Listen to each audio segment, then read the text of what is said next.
नमस्कार मित्रांनो, तुम्हाला कधी असा विचार आला आहे का की माझ्याकडे खूप पैसे नाही, मग मी इन्व्हेस्टमेंट कशी सुरू करू? खूप लोकांना असं वाटतं की इन्व्हेस्टमेंट करायची असेल तर लाखो रुपये पाहिजेत. पण खरंच असं आहे का? तर नाही. तुम्ही अगदी 500 रुपयांनी गुंतवणूक सुरू करू शकता आणि ह्यात तुम्हाला मदत करते SIP. आज आपण बघणार आहोत SIP म्हणजे नक्की काय, ते कसं काम करतं, त्याचे फायदे काय आहेत आणि सगळ्यात महत्त्वाचा प्रश्न, SIP का आणि कोणी करायची? हा व्हिडिओ शेवटपर्यंत बघा, कारण शेवटी तुम्हाला इन्व्हेस्टमेंटचा एक खूप सोपा आणि सरळ मार्ग समजून येणार आहे. SIP चा फुल फॉर्म आहे सिस्टमॅटिक इन्व्हेस्टमेंट प्लॅन. सिंपल भाषेत सांगायचं तर दर महिन्याला किंवा एका ठराविक कालांतराने एक फिक्स्ड रक्कम म्युच्युअल फंडमध्ये इन्व्हेस्ट करणे. हे इन्व्हेस्टमेंट ऑटोमॅटिक होतं. जसे तुम्ही दर महिन्याला RD मध्ये पैसे टाकता, अगदी तसंच. फरक फक्त इतकाच आहे की RD मध्ये व्याज ठरलेलं असतं, पण SIP मध्ये रिटर्न मार्केट प्रमाणे मिळतं आणि लॉंग टर्म मध्ये हा रिटर्न खूप जास्त असू शकतो. आता एक खूप महत्त्वाचा प्रश्न, SIP का करायची? खूप लोक SIP सुरू करतात, पण त्यांना माहितीच नसतं की आपण ही SIP नक्की का करतोय. म्हणून काही महिन्यानंतर ते SIP बंद करतात. ही खूप चुकीची पद्धत आहे. गोल नसेल तर SIP ला काहीच अर्थ नाही. SIP ही एक गोल बेस्ड इन्व्हेस्टमेंट आहे. म्हणजे प्रत्येक SIP मागे एक स्पष्ट उद्देश असायला पाहिजे. जसं की काही लोकांना 5 वर्षात मुलांच्या शिक्षणासाठी पैसे पाहिजे असतात. काही लोकांना 15 वर्षात स्वतःचं घर घ्यायचं असतं. काही लोकांना निवृत्तीसाठी फंड तयार करायचा असतो, तर काही लोक मुलींच्या लग्नासाठी सेव्हिंग करतात. म्हणजे पहिले ध्येय ठरवायचा, मग प्रश्न विचारायचा, हे ध्येय गाठण्यासाठी मला दर महिन्याला किती रकमेची SIP करावी लागेल?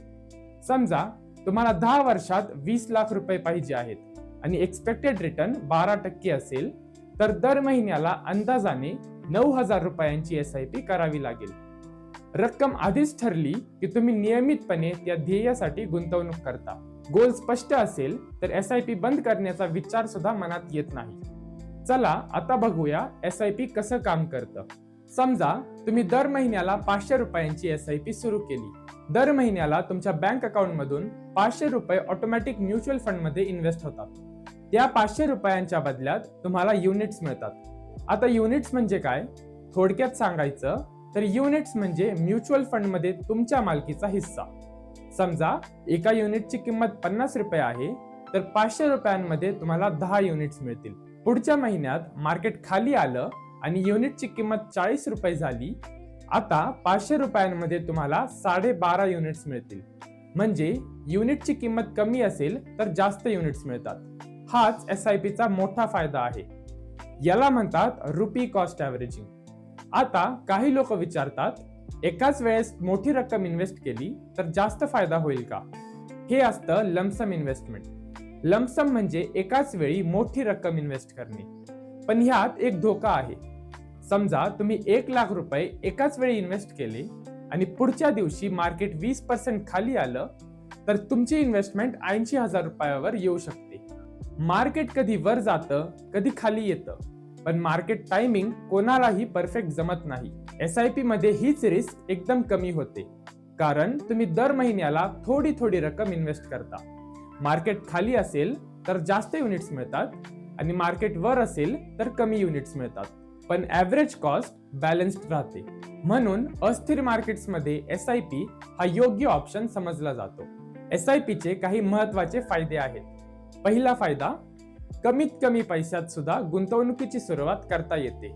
फक्त 500 रुपयांपासून सुद्धा SIP सुरू होऊ शकते. दुसरा फायदा, दर महिन्याला ऑटोमॅटिक इन्व्हेस्टमेंट होतं, ज्यामुळे डिसिप्लिन तयार होतो. तिसरा फायदा म्हणजे कंपाऊंडिंगची पॉवर. लहान रक्कम पण लॉंग टर्म मध्ये मोठा फंड बनू शकते. उदाहरण म्हणजे दर महिन्याला 10,000 रुपये तुम्ही 20 वर्षांसाठी 12% रिटर्नवर गुंतवले, तर तुमची इन्व्हेस्टमेंट अंदाजाने 1 करोड रुपयांची होऊ शकते. चौथा फायदा, तुम्हाला मार्केट टायमिंगची चिंता करावी लागत नाही. SIP ऑटोमॅटिकली चालू राहते. SIP ही खास करून पगारदार लोकांना खूप सूट करते, कारण पगारदार लोकांना दर महिन्याला एक फिक्स्ड इन्कम मिळते. त्यामुळे त्यांच्यासाठी दर महिन्याला एक ठरलेली रक्कम बाजूला काढून इन्व्हेस्ट करणे खूप सोपं होतं. समजा एका व्यक्तीला दर महिन्याला 20,000 सॅलरी मिळते, तो त्यातून 2,000 किंवा 5,000 बाजूला काढून SIP मध्ये इन्व्हेस्ट करू शकतो. हे इन्व्हेस्टमेंट ऑटोमॅटिक होतं, म्हणून वेगळा एफर्ट लागत नाही. याचा मोठा फायदा असा की पैसे खर्च होण्यापूर्वी इन्व्हेस्टमेंट होतं. म्हणजे सॅलरी आली की थोडा पैसा SIP मध्ये जातो आणि मग उरलेला पैसा खर्चासाठी उरतो. अशा पद्धतीने SIP मुळे सेव्हिंग आणि इन्व्हेस्टमेंट दोन्ही डिसिप्लिन पद्धतीने चालू राहतात आणि काही वर्षानंतर चांगला फंड तयार होऊ शकतो. म्हणून सॅलरीड लोकांसाठी SIP हा एक सिंपल, रेग्युलर आणि प्रॅक्टिकल इन्व्हेस्टमेंट मार्ग मानला जातो. आता एक प्रॅक्टिकल प्रश्न, हे सगळे डिसिजन्स एकट्याने कसे घ्यायचे? इथे मदत करतो MFD म्हणजे म्युच्युअल फंड डिस्ट्रीब्युटर.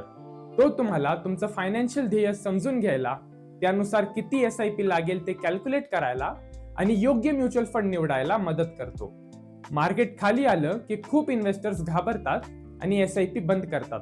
त्यावेळेस म्युच्युअल फंड डिस्ट्रीब्युटर इन्व्हेस्टरला लॉंग टर्म व्ह्यू ठेवायला मदत करतो. थोडक्यात सांगायचं तर MFD हा तुमचा फायनान्शियल सारथी असतो. SIP सुरू करणे आज खूप सोपे झाले आहे. त्यासाठी लागते Aadhaar card, pan card, bank account आणि KYC कंप्लीट करणे. तुम्ही AMFI रजिस्टर्ड म्युच्युअल फंड डिस्ट्रीब्युटरच्या मदतीने SIP सुरू करू शकता. एक गोष्ट लक्षात ठेवा, म्युच्युअल फंड इन्व्हेस्टमेंट मार्केटशी संबंधित असते, त्यामुळे रिटर्न्स गॅरंटीड नसतात. पण लॉंग टर्म मध्ये डिसिप्लिन्ड SIP ने मागील 30-40 वर्षांमध्ये चांगले रिटर्न्स मिळालेले आहेत. खूप वेळा मार्केट पडलं की लोक घाबरतात आणि SIP थांबवतात. पण खरंच बघितलं तर मार्केट पडलेलं असताना SIP चालू ठेवणे लॉंग टर्म साठी जास्त फायद्याचं ठरू शकतं, कारण त्यावेळेस युनिट्स स्वस्त मिळतात. म्हणून SIP मध्ये सगळ्यात इम्पॉर्टंट गोष्ट म्हणजे कन्सिस्टन्सी आणि पेशन्स. शेवटी 3 गोष्टी लक्षात ठेवा. पहिली, SIP सुरू करण्यापूर्वी ध्येय ठरवा. दुसरी, अनस्टेबल मार्केटमध्ये SIP हा प्रॅक्टिकल ऑप्शन आहे. आणि तिसरी, MFDच्या मार्गदर्शनाने इन्व्हेस्टमेंट प्लॅनिंग करा. जर हा व्हिडिओ उपयोगी वाटला असेल तर व्हिडिओला लाईक करा, चॅनलला सबस्क्राईब करा आणि व्हिडिओ शेअर करायला विसरू नका. कमेंटमध्ये आम्हाला नक्की सांगा की तुमचा SIPचा ध्येय काय आहे. खूप खूप धन्यवाद.